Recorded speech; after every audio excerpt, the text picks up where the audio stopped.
늦은 가을, 차가운 안개가 독일의 한 항구 도시를 감싸고 있었다. 그곳에서 한 소년이 태어났다. 그의 이름은 요하네스 브람스. 아무도 몰랐다. 이 조용한 아이가 훗날 음악의 전통을 지키면서도 새로운 시대를 이어가는 거대한 다리가 될 것이라는 사실을. 브람스의 집은 넉넉하지 않았다. 아버지는 낮에는 일하고 밤에는 술집에서 연주를 하며 생계를 이어갔다. 어린 브람스는 그 모습을 지켜보며 자연스럽게 음악을 배웠다. 밤이 되면 그는 술집 구석에 앉아 있었다. 웃음과 소음, 술잔이 부딪히는 소리 속에서 그는 조용히 피아노를 바라보았다. 저 소리는 왜 이렇게 마음을 움직일까? 그는 하나하나를 따라가며 세상을 이해하기 시작했다. 브람스는 어린 나이에 이미 뛰어난 재능을 보였다. 그는 단순히 연주를 잘하는 것이 아니라 음악의 구조를 이해하고 있었다. 어느 날 그는 한 연주회에서 자신의 연주를 선보였다. 그때 관객석에 앉아있던 한 인물이 그를 유심히 바라보고 있었다.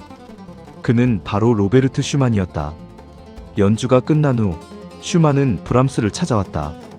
당신은 단순한 연주자가 아닙니다. 당신은 미래입니다. 이 만남은 브람스의 인생을 완전히 바꾸어 놓았다.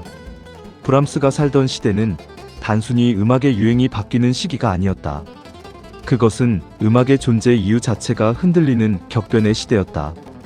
당시 유럽의 음악계는 두 개의 거대한 흐름으로 갈라져 있었다. 한쪽에는 리하르트 바그너와 프란츠 리스트를 중심으로 한 신독일학파가 있었다. 그들은 주장했다. 음악은 더 이상 형식에 갇혀서는 안 된다. 이야기가 되어야 하고 드라마가 되어야 하며 철학이 되어야 한다. 그들의 음악은 파격적이었다. 전통적인 교향곡 형식을 해체하고 오페라와 문학을 결합하며 감정을 극단까지 밀어붙였다. 특히 바그너의 작품은 음악을 넘어 하나의 거대한 종합예술로 확장되었다. 무대, 이야기, 철학, 음악이 하나로 융합된 세계였다. 반면 다른 한쪽에는 보이지 않는 거대한 그림자가 서 있었다. 그것은 바로 루트비히 판 베토벤의 유산이었다. 베토벤 이후 많은 작곡가들은 질문에 부딪혔다. 이 이상 무엇을 더 할 수 있는가? 고전주의의 형식, 소나타 형식, 교향곡 구조, 대위법은 이미 완성된 듯 보였다.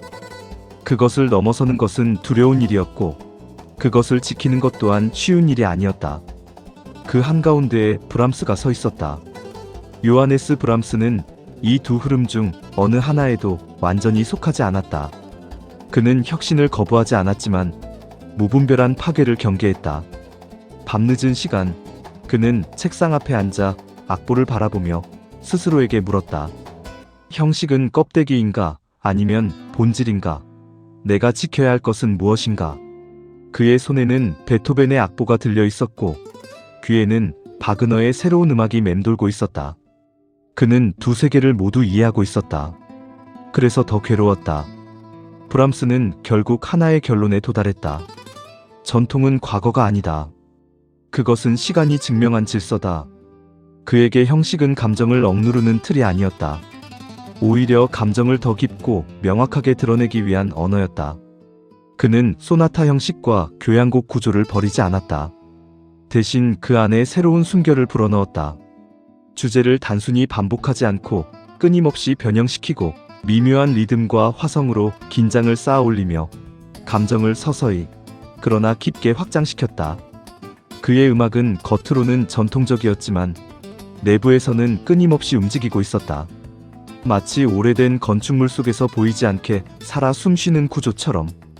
당시 사람들은 종종 그를 오해했다. 브람스는 보수적이다. 그는 과거에 머물러 있다. 그러나 그것은 표면만 본 평가였다. 그의 혁신은 겉으로 드러나는 것이 아니었다. 그것은 내부 구조에서 일어나는 조용한 혁명이었다.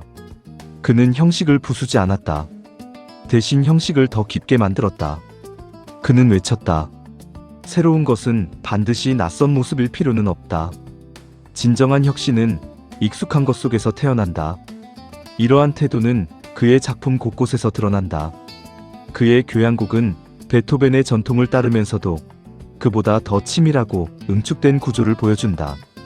그의 실내악은 고전적인 형식을 유지하지만 감정의 밀도는 훨씬 더 깊다. 그의 피아노 곡은 화려한 기교보다 내면의 흐름과 서사를 중시한다. 결국 브람스는 선택한 것이 아니라 제3의 길을 만든 사람이었다. 전통을 지키되 단순히 반복하지 않고 혁신을 추구하되 파괴에 의존하지 않는 길. 그 길은 화려하지 않았다. 그러나 단단했다. 그리고 그 길 위에서 음악은 다시 한번 균형을 찾았다. 훗날 사람들은 그를 이렇게 부르게 된다.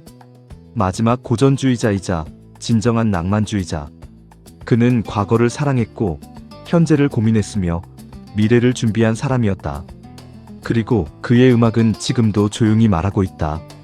전통은 끝이 아니라 다음으로 나아가기 위한 가장 깊은 시작이다. 브람스의 삶에서 작곡은 단순한 창작행위가 아니었다. 그것은 스스로를 끊임없이 시험하는 고독한 수행에 가까웠다. 요하네스 브람스의 작업실은 늘 고요했지만 그 안에서는 치열한 전쟁이 벌어지고 있었다. 종이 위에 적힌 음표들은 단순한 기록이 아니라 끊임없이 의심받고 수정되고 다시 태어나야 하는 존재들이었다. 밤이 깊어지면 그는 촛불 하나의 의지에 악보를 들여다보았다. 한 줄의 선율을 위해 몇 시간을 멈춰 서 있었고 한 화성의 연결을 위해 며칠을 고민했다. 이 하나가 과연 반드시 필요한가? 그에게 음악은 흘러나오는 감정이 아니라 검증되어야 하는 진실이었다. 그는 스스로에게 잔인할 만큼 엄격했다. 많은 작곡가들이 영감을 따라 곡을 완성해 나갔다면 브람스는 영감을 의심하는 쪽에 가까웠다. 떠오른 선율이 아무리 아름다워도 그는 그것을 곧바로 믿지 않았다. 구조적으로 완벽한가? 이전의 거장들 앞에서 부끄럽지 않은가? 시간이 지나도 견딜 수 있는가? 이 질문들을 통과하지 못하면 그 어떤 음악도 살아남지 못했다. 그의 책상 위에는 늘 종이가 쌓여 있었다. 그러나 그것은 완성된 작품이 아니라 끊임없이 버려진 흔적들의 무덤이었다. 지워진 음표, 찢겨진 페이지, 반복해서 수정된 구절. 어떤 날은 하루 종일 쓴 악보를 밤이 되자마자 찢어버리기도 했다. 그는 중얼거렸다. 이건 아직 아니다. 브람스는 실제로 수십 곡, 어쩌면 그 이상을 스스로 파기했다. 완성 직전까지 갔던 작품들조차도 예외가 아니었다. 그에게 중요한 것은 완성이 아니라 존재할 자격이었다. 완벽하지 않다면 세상에 나올 이유가 없다. 이 말은 단순한 자존심이 아니었다. 그것은 음악에 대한 그의 윤리였다. 이러한 태도는 특히 그의 교향곡 작업에서 극명하게 드러난다. 그는 첫 번째 교향곡을 세상에 내놓기까지 무려 20년이라는 시간을 보냈다. 그 이유는 단순했다. 그의 머릿속에는 늘 루트비히 판 베토벤이 존재했기 때문이다. 베토벤 이후에 교향곡을 쓴다는 것, 그것은 감히 도전할 수 있는 일인가? 그는 자신이 쓴 모든 것을 베토벤의 그림자 앞에 세워보았다. 그리고 조금이라도 부족하다고 느껴지면 망설임 없이 버렸다. 그의 고독은 단순히 혼자 있는 시간이 아니었다. 그것은 타협하지 않겠다는 결심, 쉬운 길을 거부하는 의지, 스스로를 끝까지 밀어붙이는 태도였다. 그는 친구들과 어울릴 때에도 항상 마음 한켠에 음악을 품고 있었다. 웃고 있는 순간에도 그의 머릿속에서는 선율이 다시 검토되고 있었다. 흥미로운 점은 이러한 엄격함이 그의 음악을 차갑게 만들지 않았다는 것이다. 오히려 그 반대였다. 그의 음악은 깊고 따뜻하다. 왜냐하면 그 감정들은 순간의 충동이 아니라 오랜 시간 검증되고 정제된 감정이기 때문이다. 브람스에게 완벽이란 단순히 흠이 없는 상태가 아니었다. 그것은 구조와 감정이 완전히 하나가 된 상태, 불필요한 것이 단 하나도 남지 않은 상태, 시간이 흘러도 무너지지 않는 상태였다. 그는 음악을 만들지 않았다. 그는 음악을 다듬고 깎고 남기는 작업을 했다. 마치 조각가가 돌을 깎아내듯 그는 불필요한 음을 제거하며 진짜 음악을 드러냈다. 그래서 그의 작품은 많지 않다. 그러나 그 하나하나가 깊은 밀도를 가지고 있다. 그의 곡을 듣는다는 것은 단순히 음악을 듣는 것이 아니라 한 인간이 스스로와 싸운 시간들을 마주하는 일이다. 어느 날 누군가 그에게 물었다. 왜 그렇게까지 엄격하게 작업하십니까? 그는 잠시 생각하다가 짧게 대답했다. 음악은 오래 살아야 하니까. 그의 방에 쌓여있던 수많은 종이들은 사라졌지만 그가 남긴 음악은 여전히 살아있다. 그리고 그 안에는 한 고독한 장인이 스스로를 끝까지 밀어붙이며 도달한 정직한 아름다움이 담겨있다. 대표 작품 속으로 교향곡 1번 브람스의 베토벤. 그는 이 작품을 완성하는데 무려 20년이 걸렸다. 사람들은 말했다. 그는 루트비히 판 베토벤의 후계자다. 이 작품은 긴장과 해방의 이야기다. 어둠에서 시작, 마지막에 빛으로 나아가는 마치 인간의 삶 그 자체였다. 독일 레퀴엠. 이 작품은 죽음을 위한 음악이 아니다. 살아있는 자를 위한 위로였다. 슬픔, 위로, 평화, 인간의 고통을 감싸는 따뜻함이다. 그는 말했다. 죽은 자보다 남은 자를 위로하고 싶다. 헝가리 무곡. 이 작품에서는 그의 또 다른 모습이 드러난다. 열정적인 리듬, 민속적인 색채, 자유로운 에너지. 그는 엄격한 작곡가이면서도 동시에 뜨거운 인간이었다. 인류에게 남긴 것. 브람스를 이야기할 때 우리는 흔히 그를 위대한 작곡가라고 부른다. 하지만 요하네스 브람스가 인류에게 남긴 것은 단순히 몇 편의 명곡이 아니다. 그는 음악의 흐름 자체를 이어주고 방향을 바로잡은 하나의 달이었다. 브람스가 살던 시대는 음악이 급격히 변하던 시기였다. 한쪽에서는 리하르트 바그너와 같은 혁신가들이 기존 형식을 해체하며 새로운 길을 개척하고 있었고, 다른 한쪽에서는 루트비히 판 베토벤이 남긴 전통이 여전히 거대한 기준으로 남아있었다. 이 두 흐름은 단순한 스타일의 차이가 아니라 음악이 무엇인가에 대한 근본적인 충돌이었다. 브람스는 이 갈림길에서 어느 한쪽을 선택하지 않았다. 그는 말했다. 나는 과거를 버리지 않겠다. 그러나 그것을 반복하지도 않겠다. 그는 고전주의의 형식을 그대로 유지하면서도 그 안에 낭만주의의 감정을 깊게 심어 넣었다. 그 결과 그의 음악은 과거를 닮았으면서도 결코 과거에 머물지 않는다. 그것은 전통 위에서 앞으로 나아가는 음악이었다. 브람스 이전에도 많은 작곡가들이 감정을 표현했다. 그러나 그 표현 방식은 종종 극단으로 치닫곤 했다. 어떤 이는 형식을 강조하며 감정을 억눌렀고, 어떤 이는 감정을 강조하며 형식을 무너뜨렸다. 브람스는 그 둘을 화해시켰다. 그에게 형식은 감정을 억압하는 틀이 아니었다. 오히려 감정을 더 정확하게 전달하기 위한 언어였다. 그의 음악에서는 구조는 단단하게 유지되면서도 그 안에서는 감정이 자유롭게 흐른다. 이 균형은 우연히 만들어진 것이 아니다. 그것은 수많은 고민과 선택의 결과였다. 그래서 그의 작품은 시간이 지나도 무너지지 않는다.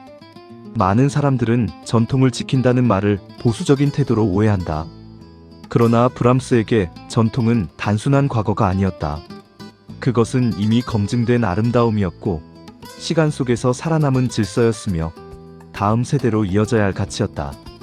그는 그것을 그대로 복사하지 않았다. 대신 그는 그 안에 새로운 생명을 불어넣었다. 더 복잡한 화성, 더 치밀한 구조, 더 깊어진 감정. 그는 전통을 지킨 것이 아니라 전통을 성장시킨 사람이었다. 브람스의 음악은 겉으로는 화려하지 않다. 폭발적인 효과나 극적인 장치로 사람을 압도하지 않는다. 대신 그는 다른 길을 선택했다. 그는 속도를 늦추고 깊이를 더했다. 그의 음악은 듣는 순간 강하게 밀어붙이지 않는다. 그러나 시간이 지날수록 점점 더 깊게 스며든다. 마치 물이 천천히 스며들어 결국 바위를 깎아내는 것처럼. 그래서 그의 음악은 한 번 듣고 끝나는 음악이 아니다. 오히려 반복해서 들을수록 점점 더 많은 것을 드러내는 음악이다. 브람스의 음악은 말없이 우리에게 질문을 던진다. 진짜 강함이란 무엇인가? 그의 대답은 분명하다. 겉으로 드러나는 화려함이 아니라 오래 견디는 깊이, 쉽게 변하지 않는 본질. 그는 증명했다. 조용한 것이 약한 것이 아니며 절제된 것이 부족한 것이 아니라는 것을. 오히려 그것이야말로 가장 강력하고 가장 오래 살아남는 힘이라는 것을. 브람스 이후의 많은 작곡가들은 그가 만든 길 위에서 다시 고민하기 시작했다.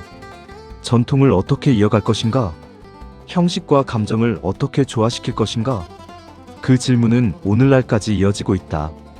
클래식 음악뿐만 아니라 다른 예술 분야에서도 그의 태도는 영향을 미쳤다. 깊이를 추구하는 창작, 형식 속에서 자유를 찾는 시도, 전통과 혁신을 동시에 바라보는 시선. 이 모든 것의 중심에는 브람스가 남긴 하나의 기준이 있다. 마지막으로 그의 음악은 이렇게 말하는 듯하다. 크게 외치지 않아도 된다. 진짜는 결국 들리게 되어 있다. 그리고 그 말처럼 그의 음악은 지금도 조용히, 그러나 강하게 우리 곁에 남아있다. 브람스의 음악을 처음 들으면 사람들은 종종 고개를 갸웃한다. 화려하지 않다, 눈에 띄지 않는다, 조용하다. 그러나 요하네스 브람스의 음악은 처음의 인상으로 판단할 수 있는 종류가 아니다. 그것은 빠르게 다가오는 음악이 아니라 천천히 다가와 결국 깊이 남는 음악이다. 브람스는 의도적으로 화려함을 피했다. 그는 청중을 놀라게 하거나 즉각적인 감동을 유도하는 방식에 크게 관심이 없었다. 대신 그는 더 어려운 길을 선택했다. 시간이 지나도 사라지지 않는 음악. 그의 선율은 겉으로는 단순하다. 그러나 그 단순함은 비어있는 것이 아니라 수없이 다듬어져 남은 정제된 본질이다. 그래서 그의 음악은 한 번 들었을 때보다 두 번, 세 번 들을수록 더 많은 것을 드러낸다. 브람스의 음악을 듣는다는 것은 단순히 소리를 따라가는 일이 아니다. 그것은 마치 누군가의 마음속으로 조용히 들어가는 것과 같다. 큰 사건도 극적인 장면도 없다.